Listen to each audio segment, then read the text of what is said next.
Everyone, you're in for a treat today. It's going to be a special session. We have an awesome guest who has been a client of Power ISA for a while now, but in his own right has an awesome coaching, consulting, prospecting-based business, which I love. You know, we've been talking the last few weeks. We're like cut from the same cloth because we've been doing this for a long time. And, you know, game recognizes game, right? So I'm like, okay, Brandon kind of know what he's talking about because whenever we get down into the nitty-gritty details, I can tell when someone's been on the phone, right? Like conversion rates, scripts, what works, what doesn't work. And Brandon is probably one of the most legit people I have found in the industry that actually gets on the phone, pounds the phone, and the part that I love, loves to teach about that. So he has an outstanding coaching company, a great YouTube channel we're going to get into about that you should check out.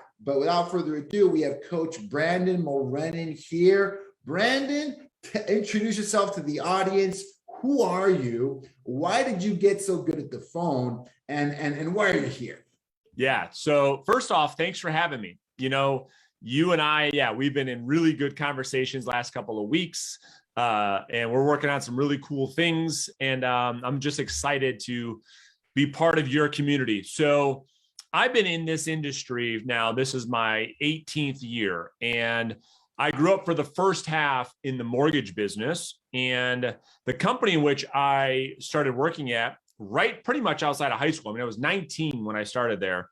And it was a requirement that we had, listen closely to the audience, 8 hours of talk time, 8 hours of talking to people on the phone daily, or you were fired. And so that's how that was the only thing I knew. So I've been on the phones, you know, I'll be 39 this year, but I have been on the phone, selling over the phone since I've been 19 years old. It's all that I know. It's served me very well. It's provided a great life for me and my family. And now we have a real estate brokerage firm. Last year we did 600 million. We sold 2,300 houses last year. We've got a mortgage company and a title company that supports that brokerage. And we coach about 3,000 real estate agents all across North America on how to build a listing-based business through outbound prospecting. Awesome. And you know, that's so much to unpack there. That's awesome. And I can tell, right? This is part of your DNA. You really understand it. And you know, I've always subscribed to the phrase, if you want to master something, teach it, right? If you really want to master it, if you want to get to that level of mastery, find a way to teach a lot of people about it. Because not only are you a practitioner, Brandon, but you teach other people, and you teach in a really awesome way. So we're going to get into the nitty-gritty details because you said the magic word, how to build a listing-based business through prospecting, because you hear this every day. I'm sure I hear it every day. Oh, you can't prospect anymore. You know, it doesn't work. It's too hard to do. Nobody wants to get a cold call. Don't be that guy. You know, all of these different objections you can get. They're objections, right? All these objections you get to that. But we are here talking to Brandon to give us the truth, the source, right?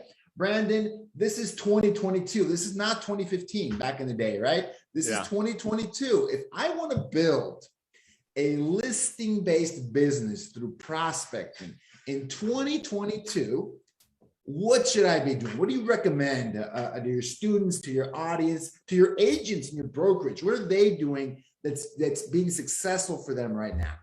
Yeah, I love it. So the first thing you just said, and I talk about this in my book a lot, and you guys can grab this on Amazon, and I teach you exactly how to turn cold calls into clients in my book. And one of the things I talk about in the book is something that you just talked about, which is like the people that get into this industry thinking it's one thing, but finding out later it's another. And what I mean by that is this. You nailed it. There are marketers and marketing messages out there saying, you know what? The phone is old school. You could just spend your days and your time on social media. Forget all of that. Well, number one, that kind of message is exactly what the real estate agents are hoping to hear. It's like, see, I told you, Gus, I told you, Brandon, I don't have to touch the phone. I could just post on social media all day and I'm going to be successful. However, the fact and the truth still remains that any top producer, the people selling all of the real estate, are all prospecting based. They're all on the phone every single day. I don't care about who they're calling, but they're all based on outbound prospecting. The fact that somebody thinks they can come into this industry, which is listen closely, which is an outbound sales business, and pretend that it's an inbound business is going to fail, which is why the failure rate is so high in our industry. So we cannot turn an outbound business into an inbound business. We're not going to sit in an office and people are walking through the door looking for a realtor. That's just not what happens. You have to go out there and generate the business. So the question then becomes, to your point, what do we do to go out there and make this happen for ourselves? So one thing is, I am under the belief that prospecting is not cold calling. And let me explain what I mean. There's a massive difference. Controversy. I love it. Let's see. So unpack that idea. I think that's powerful. Go for it. So here's the thing. So like when non-sales people get into this business and they hear the word cold calling, they automatically have just like this negative understanding of what it is and what it is not. And so what I teach, Gus, what I promote is proactive prospecting, which means this. First, we identify a specific target audience who we know already have the likelihood that want to sell their house. And we're going to talk about that. We're going to unpack that in a second. We're talking about specific niches to get listings in 2022, right? We'll talk about that in a second. What I'm not talking about is opening up the phone book and just calling random people, saying random things that have nothing to do with helping people sell their house. So that's number one. Number two, the foundation of any business is lead generation, period, end of story. And if you are going to succeed as an entrepreneur, you're going to succeed in sales, you must learn the art and science of selling, and you must prioritize outbound prospecting at the top of the list if you want to build consistent in-stream of income. If you don't want to ride the ups and downs like most realtors do their entire career because they're waiting for business to find them, you must play offense. And there's still nothing that can replace the phone. Why? Well, because we can get in direct conversation with the consumer to get real-time feedback. And your audience will love this, and you'll love this too. Anytime I do a podcast with somebody, I always offer this up, and I'll do the same thing here. If there's ever a marketer out there that wants to take me up on this challenge, please send me a direct message on Instagram. Here's how this works, okay? This is why I still say that the phone is king. We take two real estate agents, okay? They're both brand new in the business. One agent does social media and marketing, anything they want. It's a 60-minute challenge. They can do whatever they want. The marketer can do any type of funnel, any type of advertising, any type of social media. You get 60 minutes to do whatever you want. And on this side, this agent does 60 minutes of outbound prospecting phone calls. Here's what we know for sure. For sure, the agent that makes outbound prospecting phone calls in 60 minutes will absolutely have at least 8 to 10 conversations with real homeowners. These are people that want to sell their house. We're talking about for sale by owners, expired listings, old expired listings, for rent by owners, absentee owners, probates, downsizers, the list goes on and on and on and on. We know that they will have at least 8 to 10 conversations. What we also know, and we've tracked this for over 10 years, that every 10 conversations you have, even as a new salesperson, you will generate one seller lead. This is somebody who's wanting to sell their house right now. You will get one of those for every 10 people you talk to. And you can do that in 60 minutes. On the marketing side, What marketing company out there can guarantee that in 60 minutes, you could talk to 10 actual homeowners and get one person that wants to list their house with you? No marketer can guarantee it. And in fact, they can't guarantee anything. In fact, in 60 minutes of running ads on Facebook or doing any type of social media, you probably won't have any conversations with homeowners. It takes so long to reap the reward on any type of advertising. And so with direct prospecting, it's faster, it's more effective, it's more efficient. You're getting real-time feedback, you're growing a pipeline. And so I put this out there into the world. Anybody that ever wants to take me up on that will grab 2 new realtors. I'll have them make prospecting phone calls, and the marketer can have them do Facebook ads or whatever they want to do. And this agent comes out ahead every time. I got you. No, yeah, no, that's awesome. I love that, by the way, because what does it for me is the time, right? 60 minutes. It's like, yeah, let's see if the ad gets approved, right, in a few days. That's right. For Facebook, and you know, just that aspect of it, you can make hundreds of prospecting calls just by the time your Facebook ad is approved and ready to show to the world, and invest, you know, $2,000, $3,000, $4,000 to get that funnel up and running. So you're preaching to the choir. I 100% agree with that. And why do you think, I mean, you went into it already a little bit. There's so much resistance to try this. Do you see people that get past that? I mean, are people coachable in that aspect? People that are afraid, like, oh no, I don't want to bother people. Cold calling is from like 30 years ago. It can't work now. What do you see helps people get over that objection? Because it's in your own head. You're not, if you're saying that, in my opinion, you have never tried it, right? You're not even open to that possibility.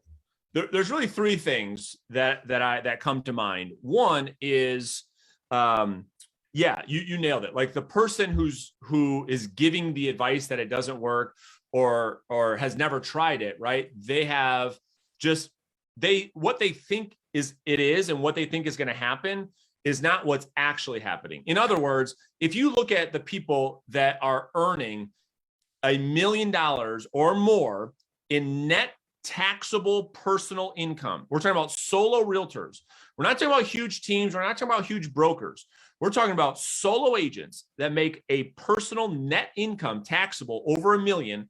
They are all prospecting based. So there's no debate on whether it works today or not. Like that you can't even debate that. You can't, because all the other advertising and shiny objects, as I say, all the marketing like the gadgets and gadgets, they're short-lived. And anybody will tell you the same thing. They'll do Facebook ads for like 3 months. And it's like, that don't work. Let me try this. Let me try this. Let me try this. Let me try this. Let me try this. And they're constantly spending all their money and their time on shiny objects. Number 2, here's the reality, is direct outbound prospecting is hard. It takes skill. It takes effort. And what do we know about human beings based on the science, based on all the studies and all the research? Humans, our biological makeup is built to take the path of least resistance. And so as soon as something becomes hard, whether it be the diet, the workout, the marriage, the relationship, the prospecting, as soon as it becomes hard, we automatically look for something that's easier. So that when we see that painful, it's less painful. It's way less painful. And here's the key. Here's the key to succeeding in this business. We call it the pain pleasure pendulum. And here's how it works. The pendulum works in equilibrium. We all can agree with that. As it goes up on this side, it swings back on its equal on this side. So what we have to do is the more pain we put ourselves in over here, the more pleasure we will get over here, the more success we will get. And here's the key thing. We can control how much pain we put ourselves in, what time we wake up. Are we taking a cold shower? Are we working out? Are we reviewing our business plan and our vision? Are we making our prospecting phone calls? We can push that pain as far as we want, and that will come way over on the side of success, right? However, people live in this, what we call comfort zone. They go in a little bit of pain so they can only experience, Gus, a little bit of pleasure. That's how it works. And so the pain is the only evidence that we have that we're doing the right thing in our business. In other words, the more pain we're in, that's a sign that we're heading towards success. And the path of least resistance is the only evidence that you're headed towards failure. No, I love that because it's so accurate. It's so true that anything that's worth it, anything you want to accomplish that is worth accomplishing is not going to be easy.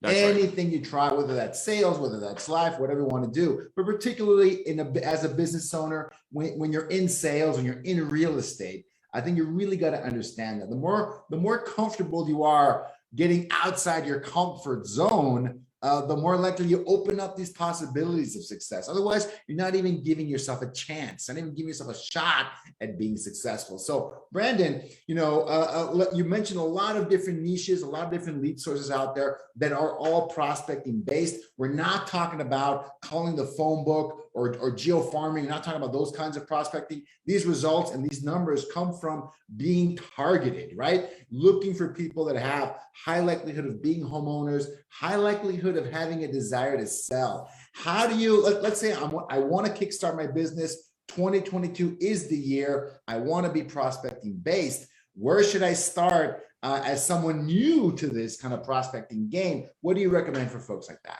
Yeah, absolutely. So I love it. So a couple things. I mean, most people, they understand the hand raisers. They understand the for sale by owners, the expired listings, the old expired listings. Let's assume that's part of an agent's business plan. What we're talking about is low competition, high return on your time. And so everyone has heard the riches are in the niches. Well, this couldn't be more true. So what I would spend my time on is, okay, I get it, Brandon, I'll make the calls. Who do I call so I can have the greatest likelihood of success? One is absentee owners. Okay. These are people that have 1 or 2 rental properties, maybe 3, maybe 4. They bought their houses. They bought these properties, 10, 15, 20 years ago when property values were down. They've had them rented out. So they've got a good cash on cash return. And like any smart investor, they buy low and sell high, right? Not a huge concept. So all the chief economists at NAR, Realtor.com, and Zillow all suggest that we all know we have an inventory crisis. Listings are hard to find. There's nothing for sale. All the chief economists believe that absentee owners will be one of the biggest segments of new listings to help this inventory crisis. Why? Because for most people that have 1 or 2 rental properties, they're a headache. It's what the husband and wife, they argue about at night, and it's not really that worth it. And it's very difficult. And so those people that have these properties that have gone way up in value, in some cases, 20, 25%, they're sitting on a great equity position. They're going to cash out. They're done dealing with the pain like we talked about before. It's time to cash in on this investment. So that'd be one area I would focus on. Yeah. So Brandon, let me stop you there because I want to drop something I think is amazing. I love that lead source. I want to tell you something, 100% true story. I have 2 properties that I rent in Seattle. I have not lived there since 2015, right? And I bought it around that buildup in the seller's market that happened after the crash. It was a difficult deal, short sale. We got it fixed up and renting it. Do you know how many calls I've gotten as an absentee owner, let's say the last 2 years? Do you want to guess how many calls I've gotten asking me if I would like to sell my property? Go for it. Throw out a guess there. How many people call me? 5. 1 person has called me. Wow. In the last 2, in Seattle. This is not a little town. That's a huge market. Huge it is market. One of the hottest markets in real estate, Seattle, Washington, right? Yep. 2 properties out there. And here's the kicker. You're gonna love this. There's a couple months last year that if someone would have called me and like saying what I would have cashed out those properties, it was that kind of a year for landlords. You know what I mean, guys? Absolutely. Property, all the moratorium. This is the thing, because all the landlords were in so much pain. They didn't get all the relief, that a lot of other homeowners got last year. And so you find people in these spots who are like, God, I just don't want to deal with this thing anymore. That is exactly right. And to your point, competition is so low. if it's not like a for sale by owner, non-existent. Almost that's non-existent. right. It's not like an expired or for sale by owner where they're getting 100 phone calls every 5 minutes. There's virtually no competition. And these are arguably the most motivated sellers out of any niche that we know of. So it's amazing that we have this opportunity. So thank you for sharing that. Another awesome piece. It's tax season, right? We're coming up on tax season. I looked at the P&L for that property last year. It was murder. It was not a good year to be a landlord, 2020 and 2021. So anyways, I just want to emphasize you're speaking truth here, man. This is not some, idea you came up with. No, this is 100% accurate. I'm curious how many people out there just in Seattle, like me, that no one is reaching out to, not even trying. If there's any concerns about the economy, inflation, getting your next property, diversifying, there's so many reasons to sell and reallocate that money right now as an investor. I don't even want to stop. Anyways, keep going. You were going to number 2. Keep going. Yeah, I mean, you're right. I mean, there's thousands of these homeowners in every market across North America. There's thousands. So that would be my first area that I'd spend a lot of time and energy on. The second one would be downsizers. So let me put context around this. We have to look at the total market. And in North America, there's about 6.5 million homes that sell every single year. Okay. Downsizers are people of retirement age, baby boomers, 65 years and older, usually make up about 20% of the market. Okay. All of the economists believe that number is going to double over the next 3 years. For the same reason, think about this. These are people 65 years or older that have no mortgage. So their equity position is 100%. House is paid off free and clear. The property is worth more than it ever has been worth since this person has owned it. All of their kids are out of the home. They're at college and got their own families. These houses are a lot to maintain for an older couple. Most of the time, the master bedroom is on the second floor. So what do these people want to do? They want to cash in and get on one level. And so another great niche, there's hundreds of thousands of these people right now that are coming into retirement years that meet that criteria. That again, low competition, right? High levels of motivation to sell a property. That'd be the second area that I would focus on. Love it. Oh, that's so true. The demographics don't lie, right? The demographics don't lie. Another, I feel very, very underutilized. I can't speak from personal opinion on that one, but I bet that's one people are just not focusing on that, right? It's a niche within a niche. I love it. That's right. So let me give the audience a couple more to consider, right? So the idea here is we want to create a prospecting plan of action that puts us in the best position to win, right? So we talked about absentee owners. We talked about downsizers. The next one that I think could make a lot of sense for people is the divorce niche. And so, right, because if you look at divorces, 50% of all marriages end in divorce. And 80% of all divorces end up with 3 real estate transactions because we're selling the marital home. And then those divorcing couples have to each buy their own new home. So there's 3 transactions for every 1 divorce lead out there. So this might mean that you're prospecting divorce attorneys. We can get lists of people that have filed for divorce and you can prospect them instead of calling out of the phone book, right? That would make a lot more sense. These people have a much higher likelihood to sell their property, right? And these are the types of niches that I think people should focus on. Like we could just keep going on and on, but we could talk about probates, right? People that have homes that pass away without a trust or a will, their properties go through probate. 90% of all probate cases end up in a real estate transaction. So that'd be another great niche in 2022. And these numbers aren't going down. Here's a little secret. People are always going to get divorced and people are going to die. I mean, it's never going to end. So those are 4 really good niches outside of the for sale by owners, expireds, all that stuff that I think people can really focus on. Yeah, no, and I love it. The low competition aspect of this. People should not overlook that. That is a big part of the opportunity that's out there, right? People they're not making these calls. They've bought into the marketing of prospecting doesn't work. Cold calling doesn't work. Don't even try it. It can't be done. So I think folks need to try this out, but they need some tools. They can't just go out there and pick up the phone and keep going. So Brandon, what do they need to get started? And let's go down. I mean, I'm assuming they need some kind of a list. They need to get I spin up a dialer. What do they need? Let's get tactical. What do they need that they're in the mindset? They've bought in, like, I gotta do this. This can work. This can work. I love it. What do they need? Like the tool set, the items to get started in making some of these calls? Yeah. So number one, there's great platforms out there that can pretty much, I think you really just need two resources is what I would recommend someone start off with. Number one, they start off on the Vulcan 7 platform. Okay. So Vulcan 7 will come with their dialer, their built-in CRM, their built-in follow-up system that comes with for sell by owners, expireds, old expireds, for rent by owners, comes with all of that data. So that'd be number one. Then number two, I would work with some type of list broker. We work with a company called the Share Group, and this is where they can get all of their specialty data, all of the ones I mentioned, all their absentee owners, all of their downsizers, all of their probates, their divorce, all of those specialty niche lists.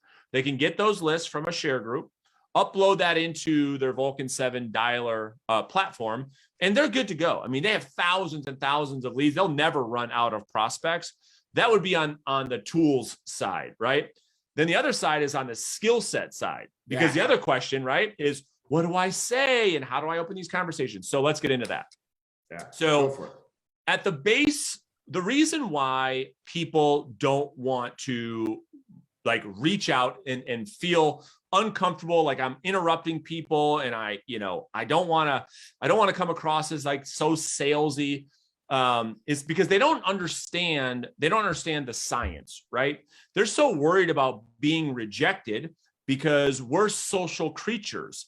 And so when we don't feel like we're being accepted, right, we're really insecure about that. So how do we teach a new salesperson how to communicate in a way where they're being accepted? Well, this has something to do with what social psychologists call psychological reactants. And so here's how it works. Reactants is very simple. Anytime we walk into a department store and the sales clerk says, "How can I help you today?" What do we all say? We all say, "No, thanks, I'm just looking," every single time. But 2 or 3 minutes later, we go to the cash register and we buy something. How can that be? This is the reactants.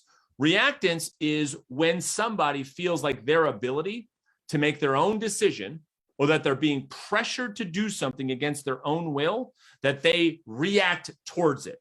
They apply pressure towards it. So how do we lower reactants? Well, we can look at the science. We can look at the studies. There was a study done by 2 social psychologists, and they took panhandlers, 2 groups of panhandlers, and they put them on a busy street. And here's what they did to lower or remove reactants. One group, what they did was they just had a sign that said, "Please give us money." And the other group of people had the same sign, but at the end of the sign, they said, "Of course, it's up to you. So please give us money, but of course, it's up to you." To lower that reactance so that they didn't pressure somebody to make that decision. That decision was up to the person. Well, what happened was amazing. The group 2 that put that little phrase at the end of their script got 400% more people to give them money than the first group. Why? Because the people didn't feel any pressure to give. So we need to do that same thing on a phone call. So I'll give the group what I call my science-backed sales call opening script. This is what everybody loves. And I think your audience will get a lot out of it. And here's what it sounds like. So we have to lower their reactants. When we reach out to somebody, they're automatically on the defensive, right? They're automatically, I'm not interested. So what do we do in return? So what I do is when we call, we say, "Bob," and guy says, "Yeah, who's this?" And I say, "This is Brandon. I'm a realtor. I know this call's out of the blue. I was hoping to tell you why I called, Bob, and then you can decide if we need to talk further or not. Fair enough?" Now, Bob, for the first time, this is called a pattern interrupt in neurolinguistics. Now, Bob, we gave the perception of control back to Bob. Bob gets to make his own decision. And when we lower the reactants, the likelihood that Bob says, yeah, sure, what's up, is so much higher than if we try to force the conversation. And then something magical happens. There's something in psychology called the principle of consistency. When we get Bob to say, yeah, sure, what's up, he now has to be congruent with that decision to let us get through the entire sales call because he's verbalized it publicly. And so we have to look at the science and the data on how humans make buying decisions and bring that to our outbound sales calls. So hopefully that makes sense for the audience. Yeah, no, I love those things as you describe them. It makes a lot of sense, right? It sounds logical, and it does take the edge off of that script, because I usually see some of these cold calling scripts kind of go one of two ways. They're very direct and to the point, which can cause that reaction you're talking about. It can be very like salesy. Or if these are like scripts from the 80s, they want to start a conversation. Hey, how's it going today? How are you? Is it a great day? Like we want to go into this explanation and go, that script maybe was great when people treated the phone call like an email in the 90s, right? Oh, let me see what this says. That's not how people treat phone calls nowadays, right? So I love that, because it takes that edge off, and you want them to react a certain way, and it controls for that. That's exactly right. Because when we enter a phone call with, hey, how's it going today? Or anything like that, that actually raises reactants. Yeah. Because what we're trying to do is mask the fact that this is not a sales call, which it is a sales call. And the prospect is not dumb. So when we do that, we think we're breaking the ice, but it actually raises the level of resistance. In other words, it pisses the prospect off more when you're not being transparent. So the first thing we have to do when we open up a sales conversation over the phone is we have to give the perception of control to the prospect to decide on their own whether or not this conversation is going to go anywhere. When that occurs, when that's the opening foundation of a sales call, then everything from that point moving forward gets so much better. Now we can get into the purpose and why we're calling, and be very, very transparent, open, and honest with the prospect so that we're respecting them at the very same time. I love it. And Brandon, we're going to that, the offer, whatever kind of list it is, you're making an offer. What is a good outcome for you for a call? Is it, do you recommend people gun for the appointment? Tell me, is there one true outcome, which is it's a lead? What do you recommend on the outcome side of these scripts? Because not every call is going to be a home run. Not every call is going to be a listing appointment. Let's be honest about that. Yeah. How do you teach people to manage that? Yeah. All right. So great question. So, ideally in a perfect world, we call, it's called lead generation, right? So we're looking for leads. Absolutely. However, right? So in a perfect world, you're finding appointments, but the reality, and you nailed it, there's only a small percent. What we have found over tracking this for 10 years is that 5% of the time do you find an appointment on the first contact. 95%. That's awesome. Those numbers sound amazing to me, because you're calling these really targeted lists. I mean, that is awesome. You're talking to a guy that started a circle prospecting company, right? That's right. That's 5% 5% is like, I love that number. Anyways, keep going. But it's very low, right? The reality is 95% of the conversations, what we're looking for is to generate a seller lead. And here's how we define it. Okay. So when we talk about lead, there's specific criteria that we know that convert and criteria that don't. Most amateur salespeople are forcing leads into their database, forcing leads into their CRM that never convert, but they trick themselves into thinking they're being productive. They'll say things like, hey, you know what? It was great catching up. I'll stay in touch with you. And if you need anything, just let me know. And the prospect's like, oh, thank God that was over. And you never hear from them again. So what we're looking for is, number one, does the homeowner have specific motivation to sell? Specific, like an actual reason. Number two, do they have a specific timeline? In other words, did they tell you, yes, at the end of summer, we are looking to sell the property? Number three, are they obligated to an agent already Or would they be open to giving you the opportunity to earn their business? And then number 4, they give you a valid email address. And then number 5, which is the big one, what we call the seller-driven follow-up. In other words, the prospect told the salesperson, here's when I would like to hear from you again. The salesperson doesn't force it. We say, hey, you know what? Great conversation. When would it make sense for us to have our next conversation? And the prospect tells you, you know what? Why don't you follow up with me at the end of March? When we have all 5 of those, that is what we're looking for. That is what makes a successful prospecting phone call in our world. I got you. No, I love it because absolutely, if you can get that information, that person goes in your database. Oh yeah. That person needs to go in there. They need to be followed up with. Brandon, let's pick an example from one of those lead sources. Yeah. What is the life cycle? What is the sales cycle? Because we want to be real here. We're not, Absolutely. painting the situation that, you get a bunch of these appointments and you're going to list them the same day.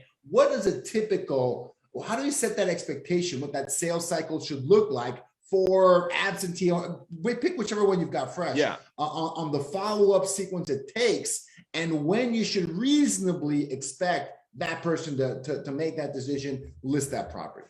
A great expectation around any lead generation model, I don't even care what you're doing, like the expectation should be 6 months, period. 6 months. We have got to get off this addiction to instant gratification because of what social media is doing to our brains. We have become addicted to dopamine, and we love TikTok, and we love just getting hits of dopamine fast.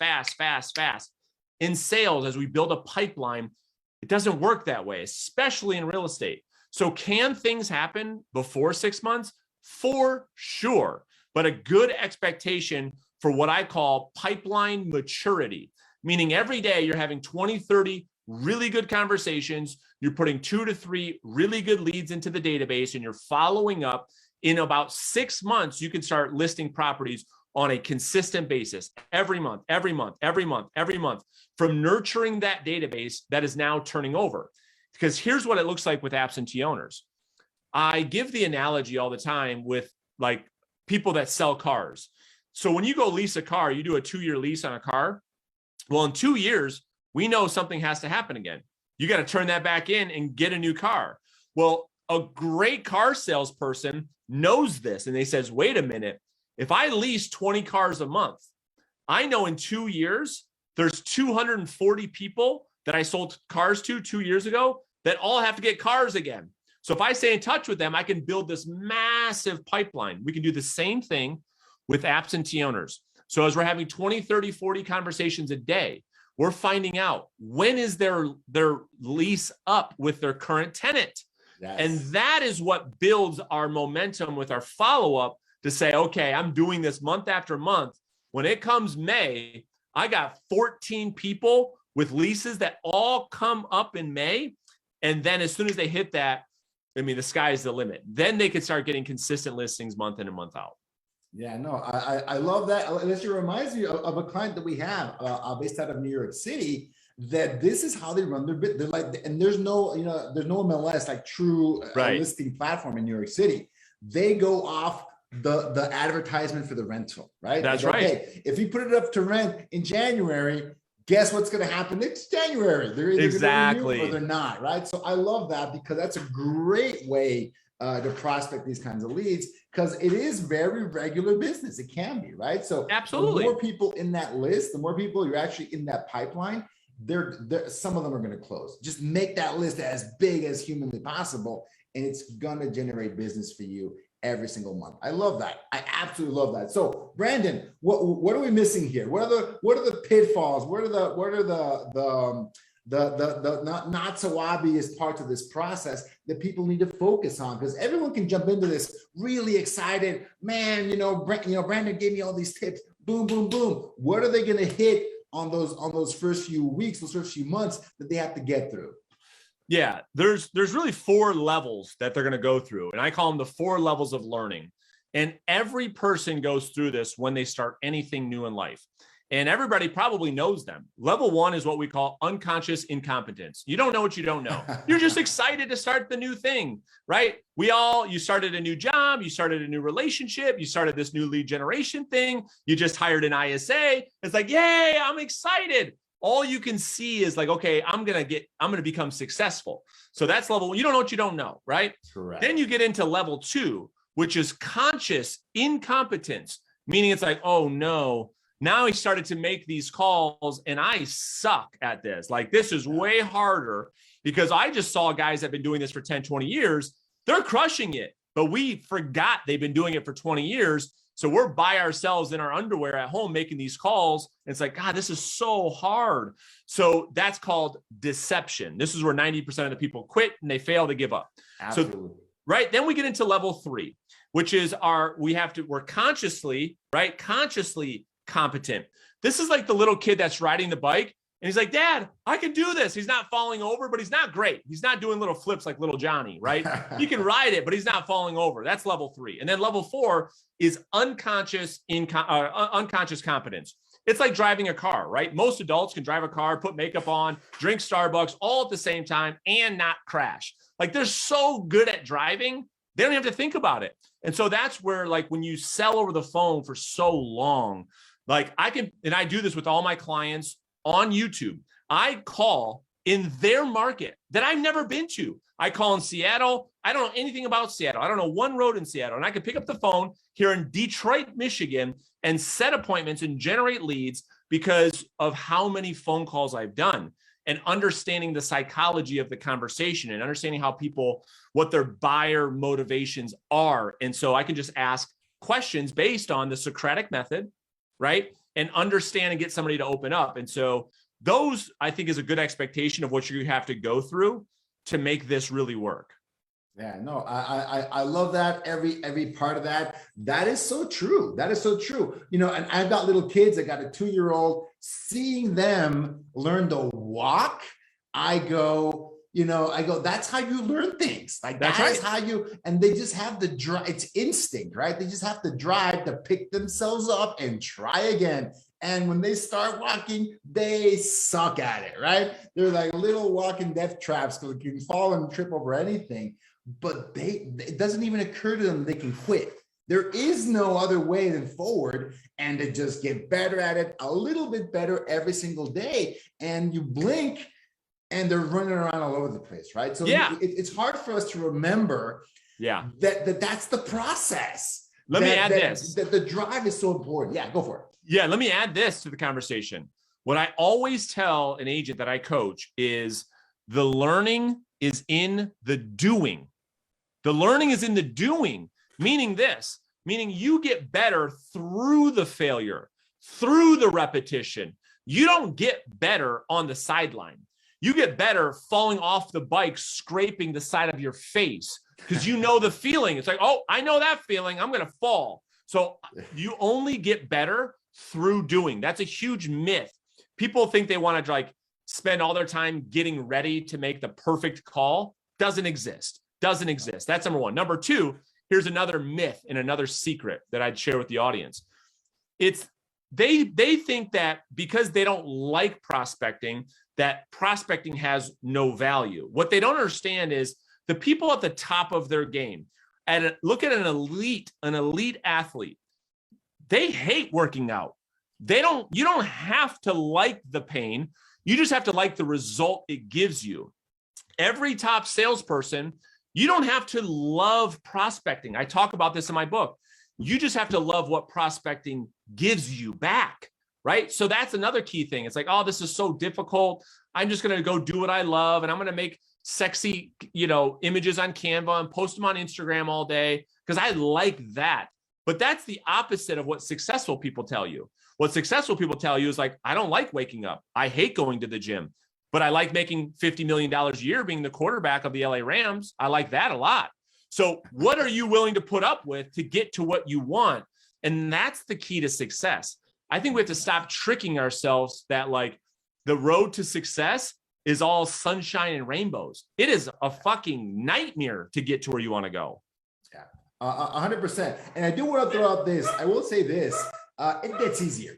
It's not like absolutely. the first week. Every week is not like the first week, not like the first month. Yes. I think one thing that would help me make those calls was once you get experience, you have to know your script because the lead knows their script. That's right. They always say the same things, Brandon. It's like you start getting better at handling those objections because this is kind of what mind boggles me. There's only about 4 or 5 things they're going to say. That's it. 95% of people are only going to say 4 or 5 things. And those 4 or 5 things are never the worst things you think they can possibly say. It just doesn't. That's a great point. Right? And a lot of those fear-based objections, it's fear. Fear-based objections, folks, are rarely like irrational objections. They're not real most of the cases. But what you said is true, Brandon. It's the grind. That is real. That is 100%. That's real. Even if it's easier, you got to get up. You got to do it a little bit every single day. But your skills grow, right? So like as your skills grow, we talked about the 4 levels of learning. Once you get to an unconscious competence where like you can call any lead and handle any objection, it doesn't do anything to you. Like it's so simple that prospecting just becomes part of what you do on a daily basis. Like brushing your teeth, it's the same thing, right? You wake up, you make your bed, you brush your teeth, you work out, and you prospect. When those are all true, then yeah, it does become easier. You start building momentum, you start building a big pipeline, and your income goes way up, right? That's what we all want. That helps, right? So one last question, Brendan, around some of the pitfalls, some of the issues people can run into. Have you seen, because this has really affected the circle prospecting, geofarming aspect of prospecting, have you seen as technology has changed, as the spam blockers have gotten more popular and more powerful, it's really decimated a lot of the results you could get from calling the phone book. Calling the phone book I loved calling the phone book back in the day, right? It's way harder now than it was 5 or 6 years ago. Have you, for the kind of calling you're talking about, have you seen the technology have any kind of an effect? And if so, what have you done about that? Yeah, I mean, yes. The reality is if you're not changing numbers on a daily basis, on a weekly basis, I mean, really on a daily basis, then your answer rates at the top of the funnel are going to go down, right? And so it all starts with an answer rate. But here, right? So tactically, yeah, you have to be strategic in having tons of different numbers that you're cycling through all the time. And then number 2, here's a little trick, is like you can register your cell phone number with your carrier so that it never shows up as spam. So this is the first thing I do with my clients, because when you tell them I'm in a sales business and I use my cell phone for my business, so that your cell phone number never shows up as spam, that'd be another great thing. And then the other thing is, like, when we talk about prospecting, the phone is only one way. Like here's remember the definition, right? The definition of prospecting is identifying a target market and then proactively reaching out. It doesn't have to always be the phone. We're seeing a lot of success with direct messages to absentee owners via Facebook, via Instagram, right? Getting their email addresses, uploading them as a custom audience into Facebook, and putting an actual targeted message in front of these people. There's many, many ways to do it. But when it relates to the phone, we talked about a couple of tactical things there, but it's just about being proactive in your lead generation and not sitting back and waiting for stuff to happen to you. That's a victim. Yeah, no, 100%. I love it. Everything here. So many value bombs dropped in this session today. I'm going to have my whole team go back and watch this. I think this is really valuable. And this is coming from a guy that does this for a living, folks. I have run a company that calls all day, every day. This has been a great, great, great session, Brandon. Tell the audience, what is the best way to, actually, you know what? I know a best way. Your YouTube channel. Folks, you got to check out Brandon's YouTube channel. There are live calls on there, role plays, a lot of the stuff you touched on today. You go into a lot of depth on those concepts in that YouTube channel. Check it out. But other than the YouTube channel, what is the best way for people to reach out to you and continue the conversation?